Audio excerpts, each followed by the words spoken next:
सकते हैं पंप सही है कि नहीं, पंप आपको सही लग रहा है। अब इसके अंदर इसका मतलब है कस्टमर को आपने बताना है सर लीकेज, क्योंकि ये दो इशू आते हैं मैकेनिकली, दो इशू है, या पंप फॉल्टी हो जाएगा या लीकेज होगी। आप उसे बताते हैं सर लीकेज है इसके अंदर। तो ऐसी सूरत के अंदर आप क्या करते हैं, यूनिट आप लेके चले जाते हैं,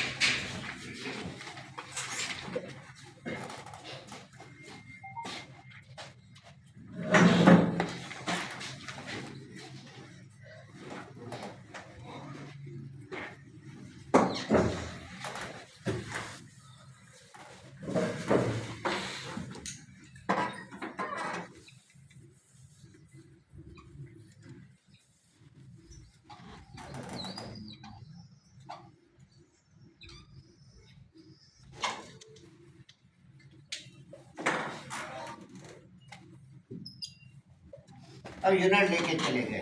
अब आपने क्या करना होता है, पहले अक्सर मैकेनिक मैंने देखे हैं कि हम भी ऐसे करते थे, पूरे यूनिट के अंदर प्रेशर दे देते हैं। यानी ये कंप्रेसर है आपका,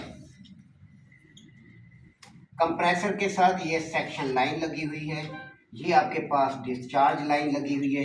क्या करते हैं, पूरे सिस्टम के अंदर प्रेशर दे देते हैं। बिल्कुल पूरे सिस्टम के अंदर 500 psi प्रेशर दिया। ये सबसे बड़ी बेवकूफ़ी होती है, सबसे ज़्यादा टाइम की बर्बादी होती है। हम भी ऐसे करते रहे जब सेंस नहीं थी कि साफ कि हाँ जी हम इंजीनियर बन गए, नहीं। फिर ऐसा दिमाग ने काम किया कि हम क्या करते हैं, वेस्टिंग फॉर टाइम है कि टाइम हम बर्बाद कर रहे होते हैं, कि इस तरह नहीं करना चाहिए। सिस्टम क्या होता है, हमने प्रेशर दिया, आपने 500 psi प्रेशर दिया, शाम को आपने देखा प्रेशर आ गया 490, ठीक है, इसका मतलब है लीकेज है।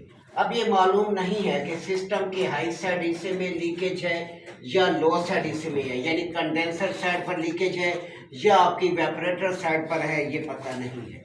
समझ गए होंगे मेरी बात, क्योंकि कहाँ लीकेज है कोई पता नहीं है। यह सबसे बड़ी बेवकूफ़ी होती है शुरू के अंदर। फिर क्या करते हैं हम लोग, सिस्टम को अलग करते हैं, ये हिस्सा हम अलग करते हैं, वो हिस्सा हम अलग करते हैं। बेहतर नहीं है कि आप पहले ही इसे अलग कर लें, कि आप क्या करते हैं, हम इसे दोनों हिस्से, फिर हम क्या करते हैं, फिर हम देखते हैं इस हिस्से में लीकेज है, इस हिस्से में लीकेज है, हम सिस्टम को दो हिस्सों में तकसीम कर देते हैं। बेहतर रास्ता है कि शुरू से सिस्टम को दो हिस्सों में तकसीम कर दें, आपका टाइम बचे। अब कैपिलरी ट्यूब को यहाँ से अलग करते हैं, ठीक है, कैपिलरी ट्यूब अलग कर दिया। कैपिलरी ट्यूब के मुंह को आपने टाँका लगा देना है, जहाँ ना समझे मैं आपके बाद में कोई टाँका लगा दिया, ठीक है। उसके बाद सेक्शन साइड पर आपने प्रेशर दे देना है, अच्छी तरह आपने ध्यान में रखना है। 250 psi, ज़्यादा प्रेशर नहीं देना, वेपरेटर फट जाएगा।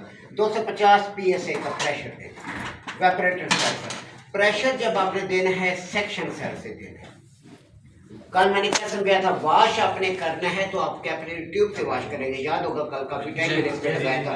इधर से वॉश नहीं करना, लेकिन जब आपने प्रेशर देना है इधर से देना है, उधर से नहीं देना। क्या वजह ये है कि इस साइड से प्रेशर प्रॉपर नहीं जाएगा, कैपिलरी है, कैपिलरी पे प्रेशर रुकेगा, आपकी गेज की सुई शो कर रही होगी 200 psi, लेकिन अंदर 50 psi भी नहीं गया होगा। क्यों? क्योंकि प्रेशर लाइन में रुक जाएगा, आगे ऐसा ऐसा जाएगा। इस वजह से इस साइड से हमें कन्फर्म नहीं होता कि कितना प्रेशर जा रहा है। तो इस वजह से जब हम प्रेशर स्टैंड करते हैं तो हम सेक्शन साइड से करेंगे, ताकि जल्दी प्रेशर जाए, पता चला हमें एक्यूरेसी क्या है, कितना प्रेशर चला गया। आपने क्या करना है, हाई प्रेशर गेज ले लें, या लो प्रेशर इस्तेमाल करना चाहे, थोड़ा प्रेशर है 250 psi तक लो प्रेशर गेज होती है, आप लो प्रेशर भी इस्तेमाल कर सकते हैं। बासूरत दीगर आप हाई प्रेशर गेज इस्तेमाल करें।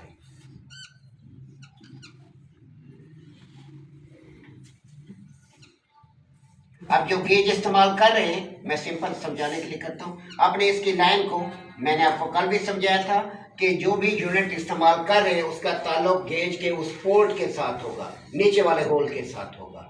आप वेपरेटर में प्रेशर दे रहे हैं, कंडेंसर में दे रहे हैं, यूनिट में वैक्यूम करें, गैस चार्ज करें, कल बार बार समझाया था, इस पोर्ट का ताल्लुक आपके यूनिट के साथ होना चाहिए।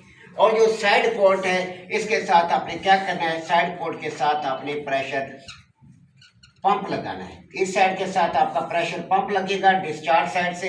अब इसके अंदर 250 psi। इसी तरह कंडेंसर के मुंह को आपने टाँका लगा देना है, और कंडेंसर साइड पर इसी तरह आपने इसके अंदर भी 250 psi प्रेशर, ठीक हो गया। अब आपने ये ट्रेस करना है कि आप घंटे 2 घंटे बाकी काम करते रहे, अपने ये प्रेशर स्टैंड हो गया इसके अंदर। अब घंटे बाद, 2 घंटे बाद, 3 घंटे बाद जब आप साइड से वापस आते हैं या शाम को दुकान बंद करते हुए देखते हैं कि आपके कंडेंसर का प्रेशर ड्रॉप हो गया, 250 से 230 हो गया, 240 हो गया, इसका मतलब है इसके अंदर हल्की लीकेज, वेपरेटर का प्रेशर स्टैंड है।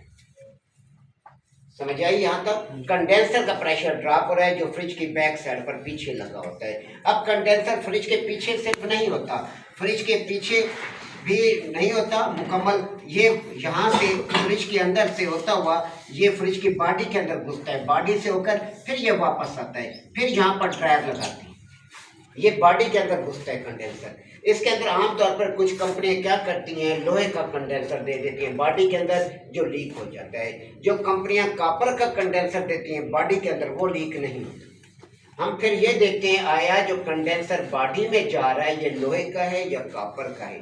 ऊपर हम उसे रगड़ते हैं, सामने रगड़ने से पता चल जाता है कॉपर होता है तो आपकी चमक आ जाती है, सामने पता चल जाता है कॉपर है, लोहा है तो आपके सामने आ जाता है कि लोहे का पाइप है, ये लीक हो गया होगा। फिर अगर लोहे का पाइप हम इसे देखते हैं कि ये लोहे का पाइप है, लीक हो गया होगा, ये कंडेंसर बॉडी में जा रहा है, हम क्या करते हैं इसको यहाँ से काट देते हैं, काट कर यू बनाकर इसे आपस में मिला देते हैं। वो काट दिया, एक कॉपर ट्यूब का टुकड़ा लिया, यू टाइप उसे बनाया और इन पीस को आपस मिला दिया, वो खत्म कर दिया। फिर दोबारा हम इसके अंदर प्रेशर देते हैं, 250 psi का दोबारा प्रेशर दे दिया। अब देखें ड्रॉप करता है कि नहीं, 99% चांस है, बल्कि 100% के नहीं ड्रॉप करेगा। अब प्रेशर ड्रॉप नहीं हुआ, इसका मतलब है इंटरनल कंडेंसर लीक हो गया है।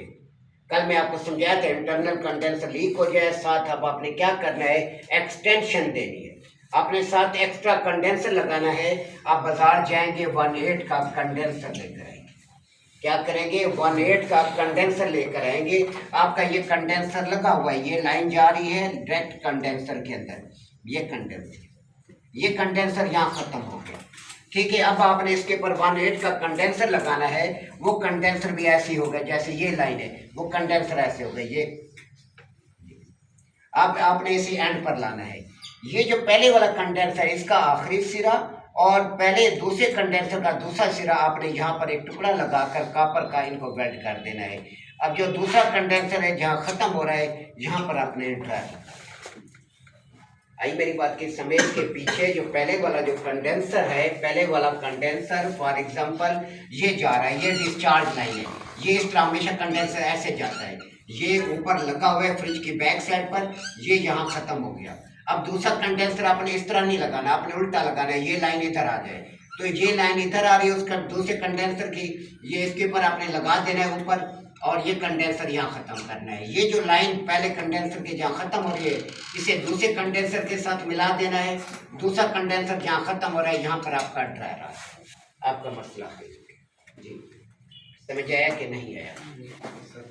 नहीं आया बोले पता चलेगा ना आया कि इतना इजी मेथड है, यहाँ भी चुप करके बैठे बताएंगे तो क्लियर होगा। सिंपल, एक पाइप जोड़ना है, एक जाली जहाँ खत्म हो रही है कंडेंसर, जहाँ कल आपने ड्रायर लगाया वहाँ ड्रायर खत्म हो गया, उसके बाद जो दूसरा कंडेंसर है उसका जो पहला सिरा है ये वाली लंबी वाली है, ये इसके साथ जोड़। अगर नहीं क्लियर हुआ तो आगे मैं आपको यूनिट